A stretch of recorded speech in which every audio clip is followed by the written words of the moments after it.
Bonjour à tous, c'est le grand JT des territoires de l'été. Bienvenue dans chaque édition. Nous vous proposerons les meilleurs reportages magazines de cette saison. Voici d'ailleurs le tout premier reportage de ces éditions.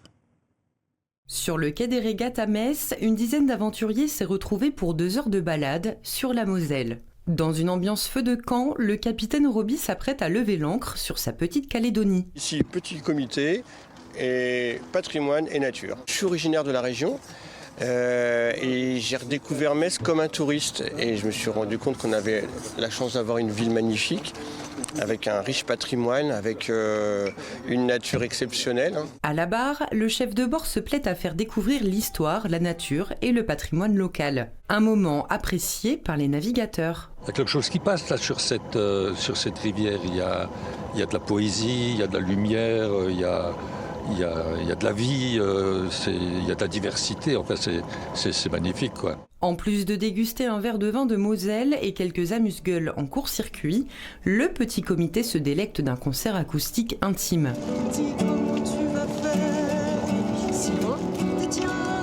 Le partage et la convivialité sont les maîtres mots de cet instant. Si les marins d'eau douce profitent en toute sérénité, c'est en partie grâce à leur embarcation solaire. Nous, on est autonome. On n'est pas obligé de charger à quai avec telle ou telle électricité. On peut recharger à quai, mais juste avec les panneaux solaires, il est autonome. Là, on va naviguer. Les batteries se sont chargées toute la journée. On est autonome. De quoi admirer et écouter la cité messine, depuis ses parties les plus sauvages jusqu'à la vieille ville illuminée, fièrement gardée par son célèbre temple. Je le conseillerais à des touristes évidemment, mais surtout à des locaux, parce qu'on ne voit jamais la ville de la même façon quand on la découvre sur l'eau. Une occasion d'admirer un beau coucher de soleil ou un envol de cygnes. Partout en France, des accompagnateurs organisent des sorties pour mieux connaître la faune et la flore de nos bois. Dans les Vosges, vous allez le voir, une passionnée propose, elle, des balades gustatives à la découverte de plantes comestibles. Une cueillette suivie d'un atelier cuisine. Immersion lors de l'une de ces sorties avec Anaïs Gail et Hélène Leplat de la rédaction de Vosges Télévisions. Regardez. Paniers à la main et sens en éveil, pour ce petit groupe, ce n'est pas une balade comme les autres. Ici, on observe, on sent et surtout l'on goûte, car sous nos pieds, la forêt recèle de trésors gustatifs. Tu frottes, puis tu sens.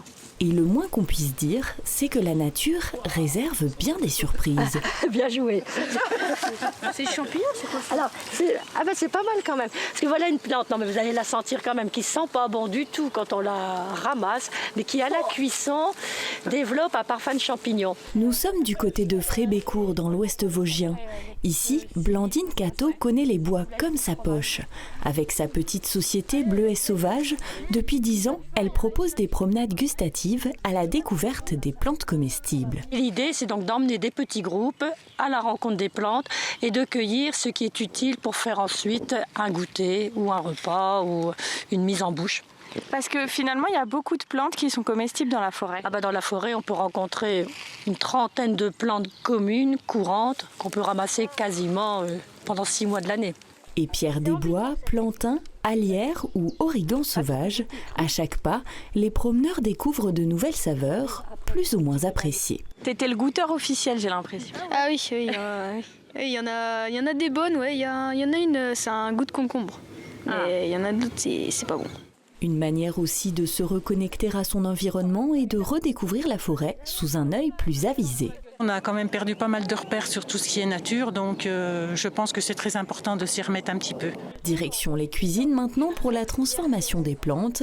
Il faut d'abord bien les trier, puis les hacher, avant de concocter l'une des nombreuses recettes élaborées tout spécialement par Blandine. Ça, c'est parti, à la cuisson. Gâteau au chocolat et lierre terrestre, cookies aux orties ou encore sablés à l'égopode, de quoi surprendre les papilles, et pourtant... Je pense qu'on revient à nos origines en faisant ça. Je pense que c'est pas si vieux que les grands-mères faisaient la soupe à l'ortie, au repas du soir. Mais à la dégustation, il semblerait que le travail est payé. Je trouve ça très bon. Et il y a des choses qui sont meilleures que les autres quand même. Un concept à découvrir donc à la journée ou à la demi-journée. Bleuet Sauvage propose en moyenne 2 ateliers par semaine, du mois d'avril jusqu'à fin septembre. Et puis direction le Grand Est dans ce journal avec ce petit coin de paradis. En 40 ans, ce couple passionné de botanique a transformé son terrain en un véritable jardin exotique. Ensemble, ils cultivent des centaines de plantes venues des 4 coins du monde. Et l'endroit est si joli qu'il est régulièrement ouvert au public. Regardez cette visite guidée que nous propose Gueltas Philippe de notre partenaire Puissance TV sur place. Depuis qu'ils se sont installés ici, ils chérissent leur bout de terre de 2500 mètres carrés. Mon père, il faisait paître des animaux. 2 extensions plus tard, le terrain d'aujourd'hui, 7000 mètres carrés, est nettement plus fourni, le résultat de 40 ans de passion libératrice. Ça m'a aidé dans ma vie, ça a été mon jardin a été mon sauveur dans mon parcours de vie. C'est apaisant, c'est créatif aussi, voilà. Voilà. Et puis sa ressource. L'occupation de fin de semaine est devenue avec l'âge une passion pour laquelle il ne compte plus les heures, ni même les kilomètres. Ce boulot que vous avez là, qui est présent là, on est allé le chercher à Bourg-en-Bresse. On a quand même fait 700 km aller-retour pour aller chercher un arbre. Parce qu'on ne le trouvait pas ici. Donc c'est question d'écorce. De toucher. Quand on le touche, il est très doux. Le couple de retraités est rapidement devenu expert en botanique, captivé par la flore de toute la planète, comme ce conifère d'Amérique latine. Leur jardin, ouvert à la visite depuis 2001, est aussi pensé comme un lieu d'échange et de partage. D'avoir ouvert le jardin public, surtout ceux qui maintenant qui est passionné, c'est qu'on en tire des choses. On en tire des informations. Et on donne des informations. Et des relations aussi. Et des relations. Oui. On a des gens qu'on n'aurait jamais rencontrés en France, qu'on rencontre aujourd'hui. L'association que le couple a fondée permet à Françoise et Alain de vendre les boutures de certaines plantes rares et ainsi transmettre leur passion du jardin. Comment se préparer à des situations inattendues? C'est l'objectif de ces pompiers à Rennes. Dans la ville bretonne, ils se forment notamment aux techniques de sauvetage animalier. Comme ils prennent en charge des animaux en détresse, blessés ou en fuite, ils peuvent aussi être confrontés à des comportements agressifs, malheureusement. Pour travailler en sécurité, ils s'entraînent même à se faire mordre par des chiens policiers. Regardez ce reportage de notre partenaire TVR sur place à Rennes. On va prendre un peu plus d'élan, écartez-vous, il va se plus face. Monter un cheval dans un camion paraît simple, mais ces secouristes sont avant tout pompiers et n'ont pas toujours l'habitude de travailler avec des animaux. Pour faire partie de l'équipe animalière, les sapeurs-pompiers suivent donc une formation initiale d'une semaine, suivie d'un rappel chaque année, plus pointilleux, comme aujourd'hui avec les chevaux. Allez. Nous, quand on va intervenir, c'est qu'ils n'ont plus leur comportement habituel, c'est qu'il y a une situation qui s'est passée, stressante ou haute, et donc du coup, le propriétaire ne peut plus agir par lui-même. Et là, c'est là où nous, on va pouvoir intervenir et pouvoir gérer au mieux cette situation-là. Avance.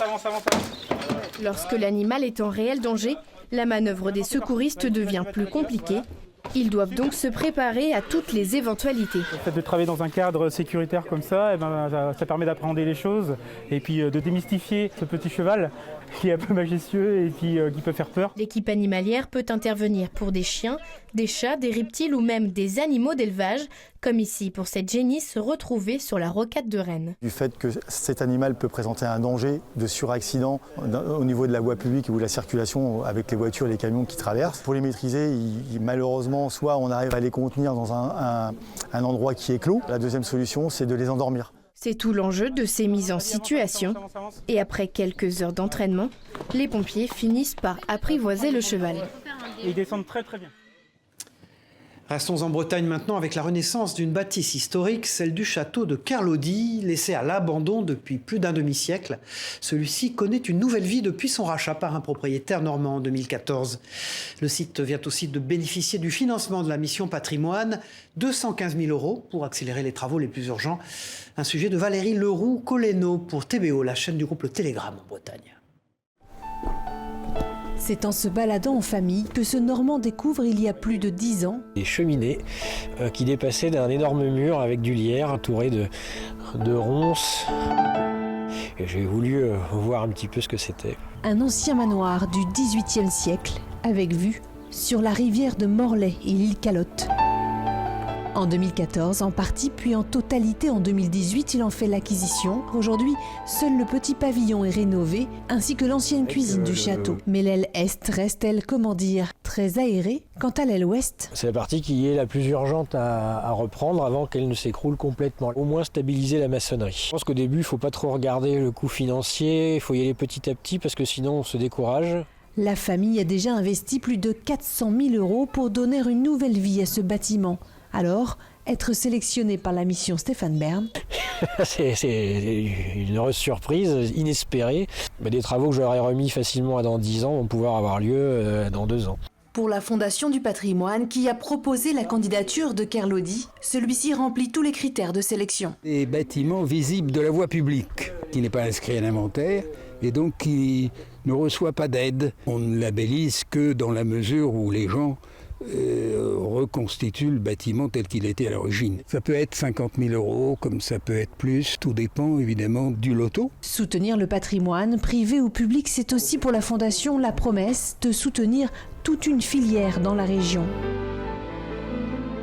3 autres sites ont été récemment sélectionnés dans la région. L'église de Pontrieux dans les Côtes-d'Armor, celle du Verger en Ille-et-Vilaine et le manoir de la Cour de Launay dans le Morbihan. Depuis 2018, 27 projets bretons ont bénéficié du soutien de la mission patrimoine et 31 millions d'euros reversés. Le boyonton, cette recette à base de tripes de poisson, doit son histoire à une ville, celle du Prêcheur, et à une activité, celle de la pêche. Une plongée culinaire proposée par Johan Charpentier Titi pour la rédaction de Via ATV, en Martinique bien sûr. Jean-Guy n'en est pas à son coup d'essai. Le boyauton, il est tombé dedans quand il était petit. Un plat qui l'a toujours fasciné, au point d'en percer les moindres secrets. J'étais très observateur quand j'étais gamin. Et je regardais comment il faisait. Et curieux aussi, c'était poser des questions. Parce qu'en fait, les vieux, la tradition, fait, le savoir s'acquérait comment? C'était en observant. On ne venait pas comme à l'école pour dire, eh bien bon voilà, 1 et 1 font 2. Ils ne t'apprenaient pas comme ça. La maîtrise est au rendez-vous. C'est délicieux. C'est délicieux. Il n'y a pas, voilà. C'est le bonheur ici. C'est trop bon. Attention tout de même à ne pas se brûler. Il est celui-là, s'il te plaît. Je vais te donner la cuillère. T'as envie de te brûler? Le boyauton, plat incontournable du Prêcheur, et comme toute bonne recette traditionnelle, elle a ses origines. Il ne faut pas oublier que quand les pêcheurs du Sud venaient pêcher au Prêcheur, ils partaient pour la semaine. Il fallait donner à manger à ces gens parce qu'ils entraient très tard, c'était à la voile, quand il n'y avait pas de vent, ils étaient obligés de rentrer sur le Prêcheur parce qu'ils venaient pêcher tout au nord. Et il fallait donner à manger à ces gens. Alors d'abord, ça a été le bouillon, il était salé. Et un jour, trop de monde, elle a essayé cette recette, le boyauton. Clin d'œil à l'histoire, Yasmine, femme de marin-pêcheur, est venue de Sainte-Anne pour déguster un bon plat de boyauton. C'est une spécialité du Nord, nous on ne fait pas ça, on ne connaît pas du tout. Mon mari est marin-pêcheur pourtant, mais on veut vraiment goûter. Alors on a retenu chez un vrai pêcheur et un autre à Mélodie, tu sais, au restaurant. Comme ça on va pouvoir comparer un petit peu. Et chaque année on va goûter à d'autres. Pari réussi pour les Préchotins, leur recette emblématique attire toujours autant les foules. Voilà, en métropole, revenons-y justement pour découvrir à présent le travail du dernier fabricant de pierres naturelles à aiguiser. En Ariège, Alain Soucy est le fier représentant d'un savoir-faire traditionnel. Couteaux, ciseaux, sécateurs ou encore faux. Ces pierres permettent d'aiguiser tout type de lame. Écoutez ces quelques explications au micro de Manon Van Overmec, journaliste pour La Dépêche du Midi. C'est tout fait chez nous. Alors je dirais de A à Z, puisqu'on va aller à l'exploitation. On a un droit d'exploitation, c'est nous qui extrayons la roche, nos plaques de schiste. On les coupe avec une première scie, donc c'est des scies avec disque diamant et on travaille toujours sous arrosage avec beaucoup d'eau, pour ne pas chauffer la pierre, pour ne pas abîmer la pierre. Et ça évite aussi de faire de la fumée, de la poussière. Et après, dans l'autre sens, elles seront refendues pour faire la finition, la pierre à dimension finale. C'est un métier en voie de disparition que nous allons découvrir dans ce journal maintenant. Taillandier, soit la fabrique d'outils à couper grâce à la maîtrise du feu. Ils ne sont plus qu'une poignée en France à exercer cette activité et parmi eux un Sartois qui a bien voulu ouvrir les portes de son atelier à Enzo Maubert de la rédaction de LMTV Sarthe. Regardez. Donc il faut une certaine couleur, une certaine température, là on est aux alentours de 900 degrés. Et donc si vous n'avez pas la bonne température, donc la bonne couleur, en fait vous allez mal déformer et vous allez plutôt esquinter votre métal qu'autre chose. C'est l'un des derniers représentants d'un savoir-faire ancestral. Pascal Turpin est l'un des 5 Thaïlandais français. Dans son atelier, à Montmirail, il fabrique couteaux et épées, des pièces uniques qu'il conçoit et imagine avec une ambition, qu'elles se transmettent et racontent des histoires. Des couteaux, il y en existe plein, mais l'important c'est de créer un couteau avec une histoire. Un couteau, vous faites le mieux possible, le plus professionnellement possible, mais ce qui est intéressant c'est de voir le sourire de la personne qui va devenir propriétaire de son couteau. Et là voilà, là vous avez créé, en fait on a fait notre travail, c'est-à-dire qu'à partir du moment où la personne va acheter son couteau, elle va créer sa propre histoire avec son couteau. Donc elle va l'emmener dans une autre région, on en a au Canada, on en a en Australie, donc en fait on peut véhiculer très loin et je pense qu'on est des créateurs d'émotions. Pour l'aider dans sa tâche, il a également pu embaucher une jeune apprentie. D'avoir été nommée taillandière d'armes, c'est vraiment une fierté parce que c'est quelque chose qui se transmet, etc. Donc moi je suis très ravie de pouvoir continuer à faire vivre ce métier parce que c'est vraiment un métier qui mérite de continuer, de perdurer, etc. Qui sait, demain l'Opinel de la Sarthe deviendra peut-être un couteau de référence sur les grandes tables françaises. Et puis un conseil de lecture maintenant dans ce JT avec le dernier roman d'Antoine Sénanque, nommé Croix de cendre. Son nouvel ouvrage mêle roman d'aventure, fresque historique et polar médiéval. Il nous emmène sur les routes de France pendant l'Inquisition, mais aussi sur les routes de la soie en Crimée pour découvrir les origines de la peste noire. Un roman idéal pour cet été sur les plages. Un reportage exclusif de Christophe Rigaud. Regardez. Croix de cendre, le dernier roman d'Antoine Sénanque, nous plonge en plein Moyen-Âge, le siècle des calamités, au temps de la peste noire et de l'Inquisition. C'est le siècle de la famine, d'un nouvel âge glaciaire qui fait que les loups sont dans les villes. C'est le siècle de la misère, de la guerre de 100 ans. Et c'est surtout le grand siècle de la grande peste noire du XIVe siècle qui reste le plus grand cataclysme qui a touché toute l'humanité. Donc c'est un siècle extrêmement obscur, mais au sein de cette obscurité, il y a des lueurs. Et c'est ces lueurs que j'ai voulu faire développer, on va dire, dans le livre. Et ces lueurs sont des lueurs spirituelles, c'est-à-dire avec des grandes figures spirituelles, notamment celle de Maître Eckhart, et de ces femmes merveilleuses qui étaient les béguines et qui ont un rôle à jouer important dans le livre. Vrai roman d'aventure et polar médiéval, Croix de cendre est aussi nourri de la philosophie de Maître Eckhart, un des grands intellectuels du Moyen-Âge. Maître Eckhart prétendait que nous étions tous capables de Dieu, c'est-à-dire que l'homme était capable de devenir intégralement Dieu par adoption, ce qu'est Dieu par nature, et qu'il n'y ait pas de différence finalement entre l'individu humain et la déité. Et évidemment, cette ambition énorme était assez mal digérée, si on peut dire, par l'Église catholique, et c'est ce qui a expliqué son procès en Inquisition. Le roman nous amène aussi en Crimée, pendant le siège par les Mongols d'un comptoir génois, d'où serait partie l'épidémie de peste noire.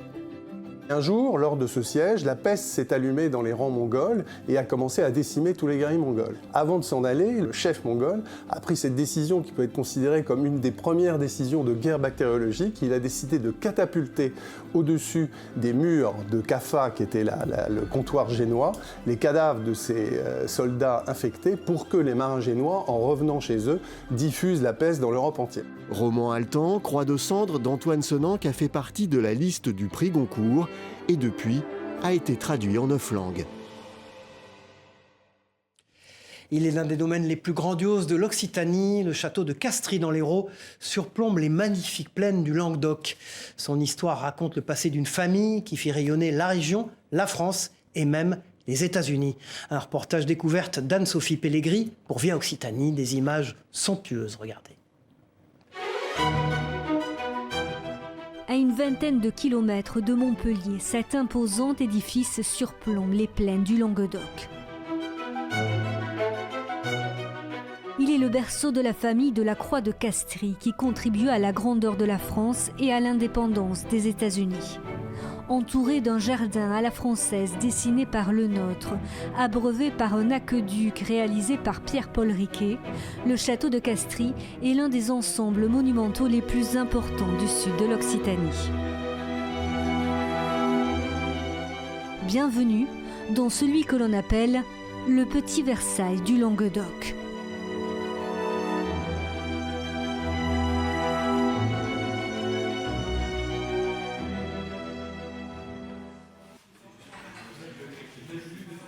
Chaque mardi, une vingtaine de bénévoles se retrouvent au deuxième étage du château.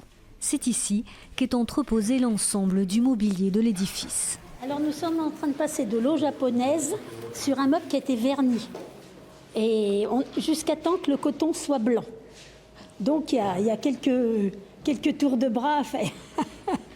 Le château de Castries a été vendu à la commune en 2013. Depuis, c'est l'association Les Amis du Château de Castries qui s'attache à redonner au domaine tout son éclat d'antan. Quand le duc et la duchesse ont quitté au milieu des années 80, je crois que c'est 87, le château, tout est resté tel quel. Il y avait effectivement le whisky dans les bouteilles de whisky, les cigares dans les boîtes à cigares, le bureau du duc qui était académicien avec tous ses archives, ses papiers. C'est ce qui fait, à mon avis, l'intérêt principal de ce lieu, c'est de témoigner de la manière dont vivait une famille aristocrate à l'époque. Dans cette bibliothèque où sont entreposés temporairement les tableaux, vous avez ici donc le personnel central de la famille, Charles Eugène, Gabriel de la Croix de Castries, son grand uniforme de commandant de la gendarmerie, son bâton de maréchal. Et que vous regardez son beau profil, on le retrouve là-bas, sur ce buste, qui est la copie du buste qui se trouve à Sainte-Lucie,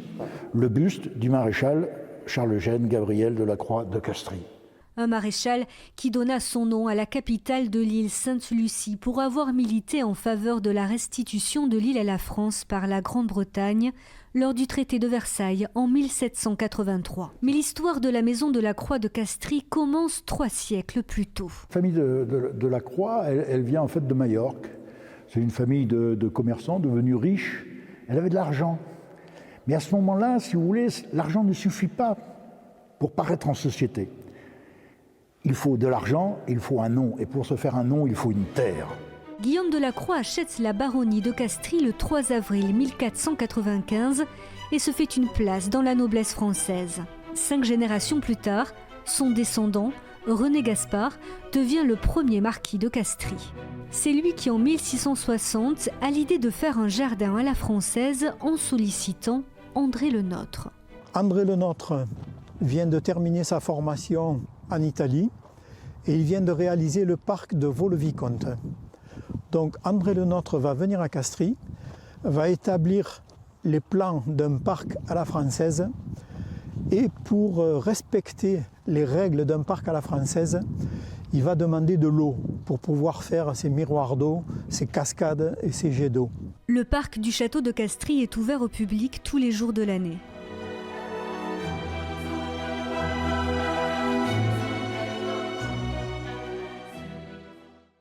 Voilà, et puis c'est un retour dans l'histoire. Depuis près de 20 ans, le mémorial Alsace-Moselle ouvre ses portes au grand public. Le musée se consacre au passé très spécial de la région, notamment marqué par la Seconde Guerre mondiale. Depuis 1 an maintenant, le site propose des visites guidées, vous allez le voir, à la lumière de la lampe torche. La mémoire des victimes est ainsi d'autant plus éclairée. Une visite immersive signée Elisa Wittich pour notre partenaire Moselle TV.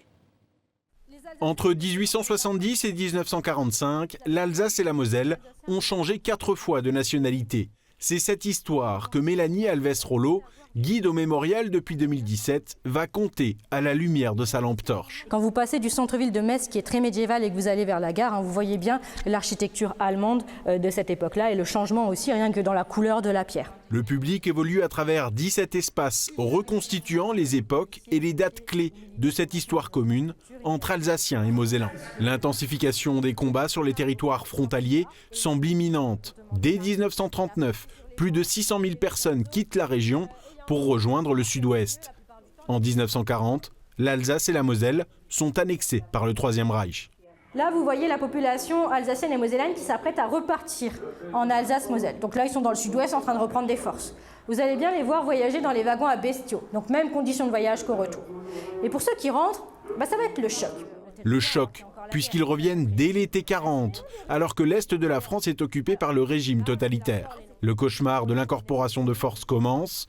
Pas moins de 130 000 Alsaciens et Mosellans devront se battre sous l'uniforme nazi. On a l'impression d'être dans le quotidien des gens parce qu'il y a beaucoup d'objets dont on montre des détails comme les bérets qui est interdit. C'était très impressionnant effectivement l'architecture allemande qui nous tombe dessus. Vraiment on a l'impression de traverser l'histoire de la région.